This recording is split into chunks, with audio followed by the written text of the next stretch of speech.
આ જે કોન્ટ્રાક્ટર છે ભારતીય જનતા પાર્ટીના આગેવાનો સાથે મળેલો કોન્ટ્રાક્ટર છે. જુનાગઢ રોડ ઉપર જે જુનાગઢથી ધોરાજી સુધીના ડામર રોડનું કામ અતિ નબળી ગુણવત્તાનું થયું હતું. ત્યારે પણ દરેક મીડિયાએ અમને સહકાર આપ્યો હતો. ધારાસભ્ય શ્રી મજબૂર થઈ અને ત્યાં રોડ ઉપર જવું પડ્યું હતું અને એને મીડિયા સામે કહ્યું હતું કે આ કોન્ટ્રાક્ટરનું કામ નબળું છે, એને બ્લેક લિસ્ટમાં મૂકવા માટે હું સરકારમાં ભલામણ કરું છું અને બ્લેક લિસ્ટમાં મુકાવીશ. પરંતુ 6 મહિના પછી એ જ કોન્ટ્રાક્ટરને ફરીથી આ કોન્ટ્રાક્ટ અપાવી અને શિરપાવ આપ્યો છે. એનું અભિવાદન કર્યું હોય એવા શબ્દો પણ હું કહી શકું કે ધોરાજીના પૂર્વ ધારાસભ્ય શ્રી લલિતભાઈ વસોઈએ ધોરાજી વિસ્તાર સિટીમાંથી પસાર થતા રસ્તાના સંદર્ભમાં કેટલાક આક્ષેપો કર્યા. તો મારે એના સંદર્ભમાં જણાવવાનું કે એક આપણે ગુજરાતીમાં કહેવત છે કે કમળો હોય ને એને પીળું દેખાય. કોંગ્રેસની દિલ્હીથી માંડી ગુજરાતથી માંડી ધોરાજી સુધીના તમામ કોંગ્રેસના પદાધિકારીઓએ હંમેશા આવા કામ કર્યા હોય ને એટલે જ એવું દેખાય. આવા વાહિયાત આક્ષેપો કરે છે.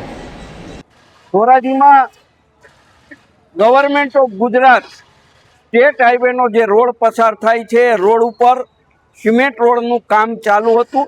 15 દિવસ પહેલા ગેલેક્સી ચોકથી પોસ્ટ ઓફિસ ચોક સુધીનો રોડ ખુલ્લો મૂકવામાં આવ્યો, પરંતુ આ રોડની અંદર ભયંકર રીતે ગેરરીતિ થઈ હતી. ગુણવત્તાયુક્ત કામ નહોતું થયું. આ રજૂઆત ધોરાજીની જનતા, વેપારીઓ અને કોંગ્રેસ પાર્ટીના આગેવાનો તરીકે અમે કરી હતી. સરકાર જો યોગ્ય પગલાં નહીં લે તો આ રોડ કાયદો હાથમાં લઈને તોડી નાખવાની ચીમકી પણ અમે ઉચ્ચારી હતી. ત્યારે સરકારે અમારી વાત સ્વીકારી છે અને આ 15 દિવસ પહેલાં બનેલો સિમેન્ટ રોડ આજે સરકાર તોડી રહી છે. એ જ બતાવે છે કે સરકારે આ રોડની અંદર ભયંકર ભ્રષ્ટાચાર થયો છે, સ્વીકારી લીધું છે. તો સરકારને મારી વિનંતી છે કે કોન્ટ્રાક્ટરને બ્લેક લિસ્ટમાં મૂકવામાં આવે અને આ રોડ માટે જે આરએનબીના અધિકારીઓ હોય એ અધિકારીઓની જવાબદારી ફિટ કરી એમની સામે પણ પગલાં લેવામાં આવે. જે કોન્ટ્રાક્ટર છે ભારતીય જનતા પાર્ટીના આગેવાનો સાથે મળેલો કોન્ટ્રાક્ટર છે. જુનાગઢ રોડ ઉપર જે જુનાગઢથી ધોરાજી સુધીના ડામર રોડનું કામ અતિ નબળી ગુણવત્તાનું થયું હતું. ત્યારે પણ દરેક મીડિયાએ અમને સહકાર આપ્યો હતો. ધારાસભ્ય શ્રી મજબૂર થઈ અને ત્યાં રોડ ઉપર જવું પડ્યું હતું અને એને મીડિયા સામે કહ્યું હતું કે આ કોન્ટ્રાક્ટરનું કામ નબળું છે, એને બ્લેક લિસ્ટમાં મૂકવા માટે હું સરકારમાં ભલામણ કરું છું અને બ્લેક લિસ્ટમાં મુકાવીશ. પરંતુ 6 મહિના પછી એ જ કોન્ટ્રાક્ટરને ફરીથી આ કોન્ટ્રાક્ટ અપાવી અને શિરપાવ આપ્યો છે. એનું અભિવાદન કર્યું હોય એવા શબ્દો પણ હું કહી શકું. એટલે સરકારે જો ખરેખર ભ્રષ્ટાચાર અટકાવવો હોય અને ધારાસભ્ય ધોરાજીની જનતાને સારું કામ આપવા માંગતા હોય તો આ કોન્ટ્રાક્ટરને બ્લેક લિસ્ટમાં મૂકી અને બતાવવું પડે.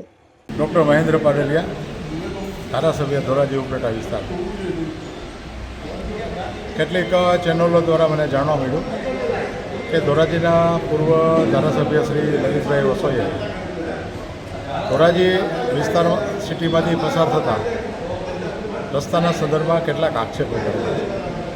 તો મારે એના સંદર્ભમાં જણાવવાનું કે એક આપણે ગુજરાતીમાં કહેવત છે કે કમળો હોય ને એને પીળું દેખાય. કોંગ્રેસની દિલ્હીથી માંડી ગુજરાતથી માંડી ધોરાજી સુધીના તમામ કોંગ્રેસના પદાધિકારીઓએ હંમેશા આવા કામ કર્યા હોય ને એટલે જ એવું દેખાય. આવા વાહિયાત આક્ષેપો કરે છે. કોઈપણ પ્રકારના જે કામો છે એમાં મારી ક્યાંય પણ જાતની કોઈપણ પ્રકારની ભાગીદારી હોતી જ નથી. અને આ બાબતે મારી ફર્સ્ટ ચેલેન્જ છે કે એ સાબિત કરી શકે. અને પર્ટિક્યુલરલી ધોરાજી શહેરમાં પસાર થતા રસ્તાના સંદર્ભમાં મારે સ્પષ્ટ કહેવાનું કે એ રસ્તા માટે ઓલરેડી ફેબ્રુઆરી એન્ડમાં અમે માનનીય મુખ્યમંત્રી શ્રીના વિભાગમાં જ આ રસ્તા અને તમામ અન્ય રસ્તાઓનું ક્વોલિટી કંટ્રોલની અંદર યોગ્ય તપાસ થાય અને એના માટેની કાર્યવાહી થાય એના માટે ઓલરેડી રજૂઆત મેં કરેલી જ છે. એના સંદર્ભમાં તપાસે થઈ ગઈ છે અને કાર્યવાહી કરવાની સૂચના પણ મળી ગઈ અને કોન્ટ્રાક્ટરે પણ અધિકારીઓને જણાવ્યું છે કે હું તાત્કાલિક નવેસરથી કામ કરીશ. બીજું મારે આપના માધ્યમ દ્વારા કહેવાનું કે મારા કાર્યકાળમાં અગાઉ ક્યારેય નથી થયા એવા વિકાસના કામો ધોરાજી ઉપલેટા વિધાનસભા વિસ્તારમાં થયા છે.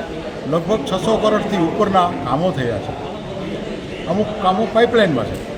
અને ફક્ત ધોરાજી શહેરની વાત કરું તો ધોરાજી શહેરમાં 2022 ડિસેમ્બર પછી જીયુડીસી કેન્દ્ર રાજ્ય સરકારના જીયુડીસી વિભાગના લગભગ 86 કરોડના કામ પૂરા થવામાં છે અને પાઇપલાઇનમાં છે.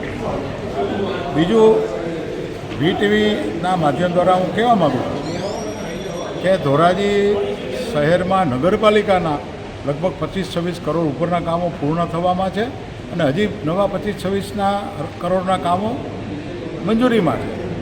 તો ધોરાજીનો વિકાસ અગાઉ ક્યારે થયો નથી અને લલિતભાઈના કાર્યકાળમાં શું વિકાસ થયો એ સૌ ધોરાજીની પ્રજા જાણે છે. અને આપણા માધ્યમ દ્વારા મારે એ કહેવાનું કે આ કોંગ્રેસની નબળી કામગીરી, કોંગ્રેસના નબળા નેતૃત્વને કારણે ધોરાજીની પ્રજાએ હમણાં ગત નગરપાલિકાની ચૂંટણીમાં ભારતીય જનતા પાર્ટીને સ્પષ્ટ બહુમતી આપી અને આજે ભારતીય જનતા પાર્ટીના નગરસેવકો અને એની ટીમ સારામાં સારી કામગીરી કરી રહી છે. તો આ વખતે આવા વાહિયાત આક્ષેપો કોંગ્રેસના આગેવાનો બંધ કરે.